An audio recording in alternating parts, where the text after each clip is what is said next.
السلام علیکم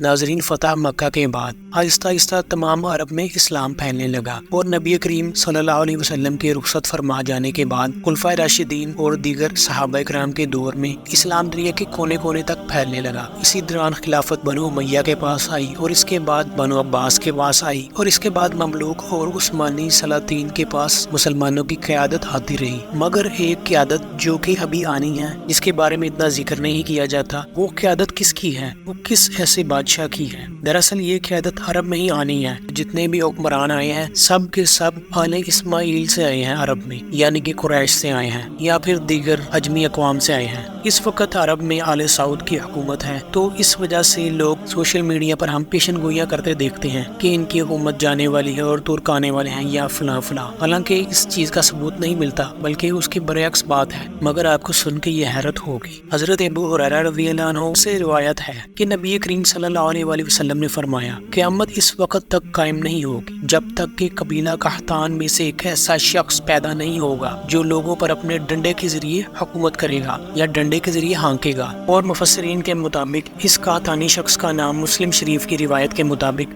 جہجہ مذکور ہے، جیسا کہ نبی کریم صلی اللہ علیہ وآلہ وسلم نے فرمایا کہ دن اور رات منقطع نہیں ہوگی یہاں تک کہ ایک شخص جس کا نام جہجہ ہوگا وہ بادشاہ بن جائے گا۔ اور مفسرین کے مطابق یہ قحطانی حضرت امام مہدی کے بعد نکلے گا، اور علماء کہتے ہیں کہ روایات کے مطابق وہ 20 سال تک حکومت کرے گا اور اس کا زمانہ تغیرات کا شکار ہوگا، اور یہ کہ انسان حالات سے مایوس ہو کر کفر تک جا پہنچے گا، اور اس زمانے میں مسلمانوں میں بت پرستی شروع ہو جائے گی اور عرب میں بھی بت پرستی شروع ہو جائے گی۔ اور علماء کے مطابق یہ غیر مہذب شخص ہوگا جو حیوانوں کی طرح لوگوں کو ہانکے گا، یا اس کے نزدیک گدھے اور گھوڑے ایک ہی معیار کے ہوں گے، یعنی وہ تمام لوگوں کو ایک ہی لاٹھی سے ہانکے گا۔ مفسرین کے مطابق اس دور میں لا قانونیت عام ہوگی اور لوگ ہر قسم کے ضابطے اور قانون سے آزاد ہو کر زندگی گزاریں گے، واللہ عالم۔ دراصل قحطانی عرب آل اسماعیل نہیں ہے، بلکہ حضرت اسماعیل علیہ السلام کی شادی بنو قحطان کے قبیلے بنی جرہم میں ہوئی تھی، اور عرب میں حضرت اسماعیل سے پہلے بنو قحطان کے قبائل ہی رہتے تھے۔ تو دوستو، بعض لوگ یہ اشکال پیدا کرتے ہیں کہ یہ حدیث جب حضرت معاویہ رضی اللہ عنہ کو بتائی گئی تھی تو انہوں نے اس حدیث کا انکار کر دیا تھا۔ دراصل جب عبداللہ بن عمرو بن عاص رضی اللہ عنہ نے یہ حدیث بیان کی کہ ان قریب بنی قحطان میں سے ایک حکمران ہوگا، دراصل انہوں نے اس بات کی نسبت نبی صلی اللہ علیہ وسلم سے نہیں کی تھی، اور نہ ہی سیدنا معاویہ رضی اللہ عنہ نے یہ حدیث نبی صلی اللہ علیہ وآلہ وسلم سے سنی تھی یا کسی اور صحابی سے سنی تھی۔ تو یہ سن کر سیدنا معاویہ رضی اللہ عنہ غصے میں آ گئے، پھر آپ خطبہ دینے اٹھے اور اللہ کی اس شان کے مطابق حمد و ثنا کے بعد فرمایا، لوگوں مجھے معلوم ہوا ہے بعض لوگ ایسی احادیث بیان کرتے ہیں جو نہ تو قرآن مجید میں موجود ہے اور نہ ہی نبی کریم صلی اللہ علیہ وسلم سے منقول ہے۔ دیکھو تم میں سے سب سے جاہل یہی لوگ ہیں، ان سے ان کے خیالات سے بچتے رہو جن خیالات نے ان کو گمراہ کر دیا ہے۔ میں نے نبی کریم صلی اللہ علیہ وسلم سے سنا تھا کہ یہ خلافت قریش میں ہی رہے گی، اور جو بھی ان سے دشمنی کرے گا اللہ اس کو سرنگوں اور اوندھا کر دے گا جب تک کہ وہ